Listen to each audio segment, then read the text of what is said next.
Am I the antagonist because I'm not buying anyone Christmas gifts, especially my mother-in-law? My fiancé and I have decided that instead of spending a lot of money this year, we will make homemade Christmas hampers. We are currently saving for a house and our wedding, so we want to be more mindful of our expenses. I've been collecting ingredients throughout the year to prepare for this. When I was growing up, my parents would ask for expensive gifts, but would only give me cheap toiletries sets in return. At the time, I didn't mind because I didn't have any financial responsibilities. However, the gifts I gave them would only be appreciated for a few days before being ignored and forgotten. I wanted to give something meaningful that wouldn't cost a fortune and would be made with love. My parents were a little disappointed, but my fiancé's mother was extremely angry. Despite buying my fiancé inexpensive presents every Christmas, she expected expensive jewelry in return. When we told her about our plan to make homemade hampers instead, she reacted negatively. I immediately decided to stick with the Christmas hampers and ignore her ungrateful attitude. However, my fiancé now suggests using our savings to buy her a gift just to appease her. I firmly refused, as I don't think she should be rewarded for acting spoiled. He is annoyed with me and thinks I'm being unreasonable. Am I in the wrong here? You are absolutely not the a-hole in this situation. You and your fiancé made a thoughtful decision to make homemade Christmas hampers instead of spending money you don't have on expensive gifts. It's a practical and heartfelt gesture,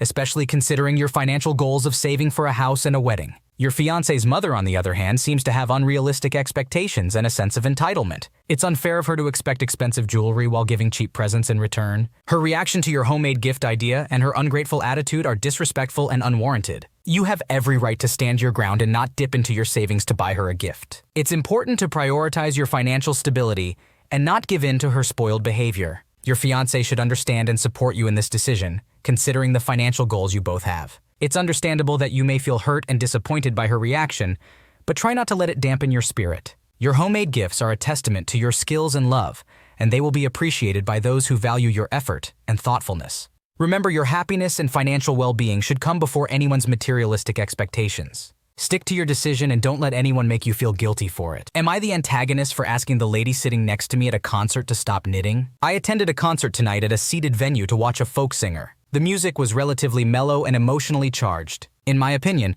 seeing this artist was an immersive music experience, at least for me. I was really excited about this particular show because it was in a seated theater, making it easier to solely focus on the music. Most people who attended this type of show seemed to be emotionally invested in the artist's music. The show began, and I noticed the woman sitting right next to me was knitting. It seemed strange, but I didn't think much of it initially. As the show progressed, I found myself increasingly distracted by her knitting. I attempted to ignore it for a good 30 minutes, but the constant movement in my peripheral vision along with the soft clicking of the needles kept diverting my attention away from the performance. After a while, I felt completely unable to concentrate on the show, and all I could think about was whether I should politely address the issue. There were three vacant seats on the other side of the woman and her partner. Finally, I mustered the courage to politely say something. I thought the best approach, causing minimal disruption, was to write a note on my phone and show it to her. So that's what I did. The note, which I directly copied and pasted, said, "I'm sorry to ask, and I realize this may sound ridiculous, but the knitting is distracting me from enjoying the show.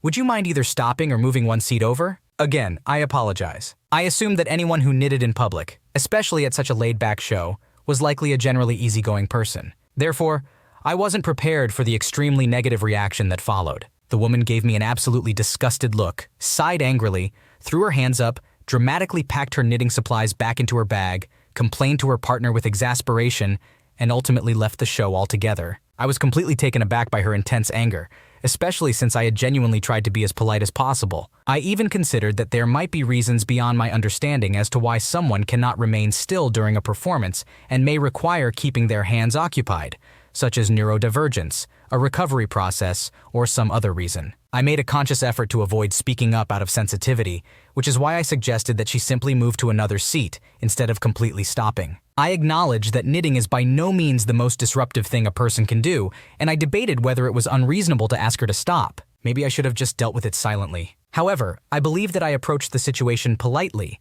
and I am still taken aback by her intense anger and her abrupt departure from the show halfway through the set. So, am I the asshole for requesting that she stops knitting or moves one seat over? You were polite and considerate in your approach, and you even offered the option of her moving one seat over instead of completely stopping. It's understandable that the constant motion and clicking of the knitting needles would distract you from fully enjoying the show, especially given the intimate and emotional nature of the performance. However, it's important to consider that the woman's negative reaction may have stemmed from a variety of factors, such as personal reasons, sensitivity, or discomfort. It's impossible to fully understand her perspective without further information. That being said, you handled the situation respectfully, and it's unfortunate that she reacted so negatively. Am I the antagonist for giving my nephew fun money but not giving anything to my niece? I haven't discussed this with other relatives yet because I am concerned it could lead to a conflict. About 8 months ago, my brother and his wife told my niece Sammy, who is in her mid-20s, to move out. Initially, she seemed to be doing well as she found a job at a restaurant and even got her brother Joseph, who is 18,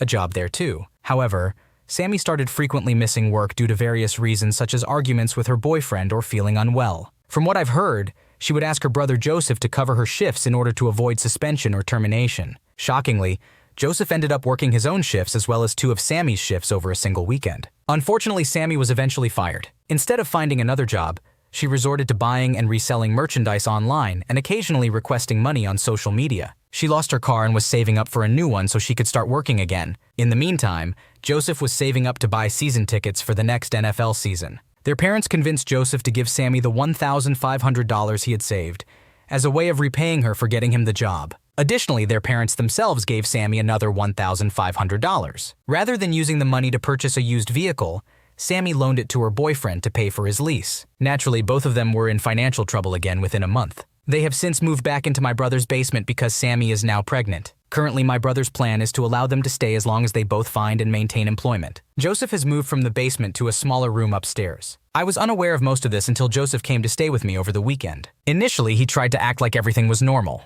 However, I noticed something was off and pressed him to share what was going on. Eventually, he confided in me and told me everything. Yesterday, I gave him a check for $1,500 and told him to use it to buy his season ticket or something else enjoyable for himself. I urged him to deposit it immediately, as it can now be done online, and under no circumstances give any of it to his sister or anyone else. However, somehow his parents found out about it. They called me out for playing favorites and accused me of being unfair. After contemplating for a day, I feel torn. I still believe in my decision, but I understand that it might appear insensitive and as if I am neglecting Sammy's needs. I genuinely don't know how to help her in a truly helpful way, but I am confident that this was beneficial for Joseph. He is still in high school and should be enjoying himself, as he will be graduating in December. Am I the asshole? You are not obligated to financially support Sammy just because she is struggling. You gave Joseph the money as a gift, and it's up to him how he wants to spend it. It's unfair for your brother and his wife to accuse you of playing favorites. You saw an opportunity to make Joseph happy and you took it. It's important to prioritize your own relationships and support those who are responsible and deserving. Helping Sammy in a way that will be useful is a separate issue, and you shouldn't feel guilty for not knowing how to do so. Am I the antagonist for having mom sit on the front passenger seat instead of my wife? I am a 28-year-old male and my wife is 27. We have been married for 4 years and do not have any children. We were planning to take a trip to the beach, which is not far away. We typically go to the beach about twice a month. For this particular trip, we decided to invite one family member or friend each. My wife invited her 12-year-old little sister, and I invited my mom. On the day of the trip, we woke up late and couldn't find some important things for the trip. This made us late and a bit stressed. My mom and my wife's sister came to our house ready to go. As soon as my wife and I put everything we needed in the truck, her sister quickly got in the back seats. I got in the driver's seat, but my mom and wife both stood outside the car arguing. I noticed this and walked towards them to see what was going on. It turns out they both wanted to sit in the front seat and were arguing about it. I mentioned that the front and back seats were comfortable and had plenty of legroom, which was true. However, they made it seem like whoever sat in the back would be seen as less important. I called them out for being childish and immature. I reassured them that I love them both, and they are equally important to me. But it would have been nice if either my wife or mom had automatically offered the front seat to the other, to avoid appearing entitled or egocentric. Since they could not come to a solution and we were running very late, I suggested flipping a coin to decide. My mom won the coin toss, so she took the front seat. Needless to say, there was a lot of tension during the trip. Later at the beach, my wife expressed her anger towards me for prioritizing my mom over her. She accused me of still being a mommy's boy. I told her that her comment was rude and her insecurities were starting to affect me. I explained that I have never shown any preference for my mom over her because I genuinely love them both. My mom has always taken care of me since I was born, and my wife is the one I am building a new family with. It seems silly to have to choose one over the other. My wife was upset and did not want to sleep in the same bed as me. When she asked me to sleep somewhere else, I politely told her that I would prefer for us to talk and resolve the issue instead of going to sleep. However, if she wanted to sleep elsewhere, I would not stop her. She did not say anything and went to sleep on the couch. I would appreciate some input. So am I the asshole? It seems like a situation where miscommunication and tension arose, but you tried your best to handle it fairly. You offered a solution by suggesting a simple coin flip, which ended up favoring your mom. You expressed that you love and value both your mom and your wife equally. It's understandable for your wife to feel a bit upset in the moment, but her reaction of calling you an a-hole and sleeping on the couch seems like an overreaction. It would be beneficial for both of you to have a calm and open conversation to address each other's feelings and concerns. Am I the antagonist for not wanting my brother-in-law to be alone with my kids? My brother-in-law moved out of state a few years ago and visits around 4 times a year. He wants to spend time with my kids, which is great, and I want my kids to have a good relationship with him. However, I don't feel comfortable with him being alone with my kids. Here are my reasons.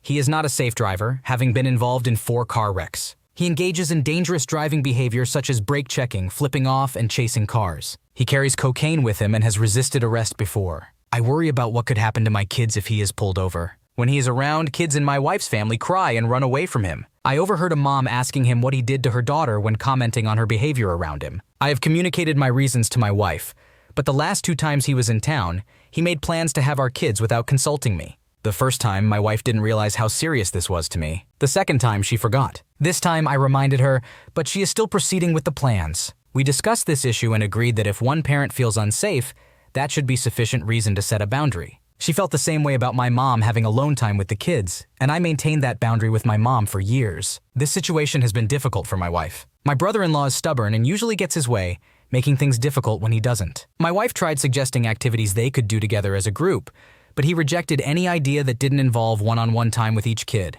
This raises a red flag for me. I might be reading too much into it, but his insistence, combined with the way other kids react to him, gives me a bad feeling. My wife told him that I already had plans with the kids on that particular day, which wasn't true. However, I'm okay with taking the blame since my concern is with me. He relayed to my sister-in-law, that he feels we don't trust him with the kids. He has been distant with my wife and turned down every invitation to spend time with the kids. Tonight, he was invited to come over and carve pumpkins with them, but didn't show up. This caused my wife to have a panic attack because she feels caught in the middle. I assured her that I understand her struggle, and I appreciate her enforcing this boundary. My wife trusts her brother and thinks his desire for one-on-one time with the kids is because he didn't have a good relationship with his uncle. I just don't understand. If he genuinely wants to build a good relationship with the kids, why does he decline any group activities and insist on alone time? I feel guilty because my wife is stressed, experiencing panic attacks, and this situation has strained her relationship with her family. Am I in the wrong here? Are my concerns valid, or am I just being paranoid? Should I reconsider and allow him to take my kids before this issue escalates and causes a rift in the family? Your concerns about your brother-in-law are valid and understandable. The fact that he is involved in dangerous driving behavior and carries drugs raises legitimate concerns for the safety of your children. Additionally, the negative reactions from other children in your wife's family and his insistence on one-on-one time with your kids despite alternative suggestions are red flags. It is essential to prioritize the safety and well-being of your children. It is not unreasonable to set boundaries and restrictions on who has alone time with them. Your wife should respect your concerns and work together to find a compromise that ensures their safety while maintaining family relationships. Am I the antagonist for telling my brother-in-law that if he wants to charge us for a family trip, he should pay us back for every cent we gave him? My husband and I are financially secure and have chosen not to have children. Both of us grew up in average income families, but we prioritized financial management and worked hard in our careers. My husband's brother, whom I'll refer to as Sam, faced a difficult situation 5 years ago. He struggled with alcohol addiction and then his girlfriend got pregnant by accident, resulting in twins. They could barely afford to rent a 1-bedroom apartment with a roommate and also had student loan debt. My husband wanted to help his brother since their parents couldn't afford to, and I was supportive because we had extra money and genuinely felt sympathy for them. We provided support for nearly a year, allowing them to live with us. Even after Sam recovered from his addiction and they moved out, we continued to offer them significant financial aid. Over the past few years, they have made progress and have paid off most of their debts. They now own a small home. A few weeks ago, they invited us on a vacation. I was excited to see the twins after a long time, and my husband looked forward to spending time with his brother. It was a week-long stay at a nice resort, and I was pleasantly surprised that they could afford a holiday for all 6 of us despite their previous financial struggles. 2 days after returning home, Sam messaged me, asking us to pay $1,500 for our share of the trip. I was shocked because they hadn't mentioned payment when they invited us. It also seemed odd that they divided the costs equally, including airfares, even though my husband and I lived closer to the destination and had lower airfare expenses compared to Sam's family. I responded that we wouldn't be paying because we believed they invited us as family, not as paying guests. I mentioned that they should have informed us about sharing the expenses before the trip if that was their expectation. Sam replied angrily, asserting that family doesn't entitle us to take advantage of their kindness. This rubbed me the wrong way, so I reviewed our financial records and provided an estimate of how much we had spent on their family over the years. I suggested that if they didn't want to take advantage of our kindness, they could start paying us back for that amount, and we would cover the vacation expenses. Sam didn't reply, but apparently called my husband and yelled at him about the situation. My husband believes I acted unnecessarily petty and cruel by reminding them of their past reliance on us. He thinks we should just pay and move on because it's selfish of me to expect them to feel indebted to us for something we voluntarily did. While it's true that I would be less annoyed about them asking for payment if not for our previous support, I wonder if I'm in the wrong for holding it over their heads. Am I in the wrong here? While it is understandable that you were surprised by the request to pay for the vacation, responding by sending a breakdown of the financial support you provided in the past was unnecessary and petty. It is important to remember that you and your husband chose to help Sam and his family willingly, without any expectation of repayment. By bringing up the past support as a way to demand payment for the vacation, you made it seem as if your kindness came with strings attached. It would have been more appropriate to have a calm and open conversation with Sam about the miscommunication and the expectation of sharing costs before the trip. Thanks for watching. When you subscribe, make sure to hit the bell to turn on notifications so you never miss a video. To finish listening to all the stories, check out the playlist in the description.